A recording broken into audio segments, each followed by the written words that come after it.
शिवपूर्व कालखंडात आणि शिवकालखंडामध्ये हत्तीच्या ज्या काही घटना घडून आलेल्या आहेत त्या संदर्भात आज आपण थोडक्यात माहिती जाणून घेणार आहोत। पहिली घटना 1623 मध्ये घडली होती। निजामशाहीचा दरबार भरला होता आणि या दरबारामध्ये खंडागळ्याचा हत्ती बेभान होऊन दौडू लागला।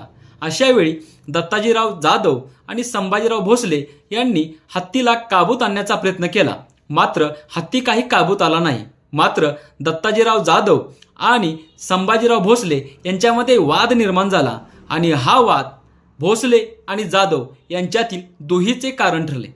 पुढे 1634 मध्ये जे काही पुण्यापासून तुळापूर आजचे जे काही गाव आहे त्या गावाचे पहिले नाव नांगरगाव होते। या ठिकाणी शहाजीराजे आणि मुरार जगदेव यांचा मुक्काम पडला होता।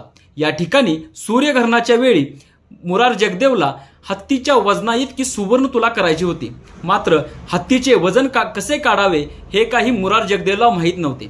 मात्र ही कल्पना, ही युक्ती शहाजीराजांनी त्यास दिली आणि हत्ती हा होडीमध्ये घालून भीमा नदीमध्ये नेला आणि त्यानंतर हत्तीचे उचित योग्य वजन काढले आणि त्यानंतरनं ही सुवर्ण तुला घडू शकली। तिसरी घटना जी आहे ती दक्षिण दिग्विजयातील आहे शिवछत्रपतींच्या। ज्यावेळेस शिवछत्रपतींचा दक्षिण दिग्विजय चालू होता त्या दरम्यान मादांना आणि आक्कांना यांनी कुतुबशाह आणि छत्रपती शिवाजी महाराज यांची भेट घडवून आणली। ज्यावेळेस भाग्यनगरामध्ये ही भेट झाली त्यावेळेस हा कुतुबशाह म्हणजे कुतुबशहाने म्हणला की तुमच्या सैन्यामध्ये हत्ती का नाही? त्यावेळेस शिवछत्रपतींनी उत्तर दिले, माझा मावळा हा हत्तीच्या ताकदीबरोबरचा आहे। आणि त्यावेळी या कुतुबशहाने सांगितले की माझा एक हत्ती आणि तुमचा एक मावळा अशी झुंज होईल। आणि त्यावेळी शिवछत्रपतींनी सुद्धा उत्तर दिले, काही हरकत नाही, बेशक। आणि त्यावेळी शिवछत्रपतींनी येसाजी कंकांना आज्ञा दिली आणि त्यानंतर येसाजी कंक हे मैदानात उतरले आणि हत्तीशी झुंज नेण्यासाठी तयार झाले।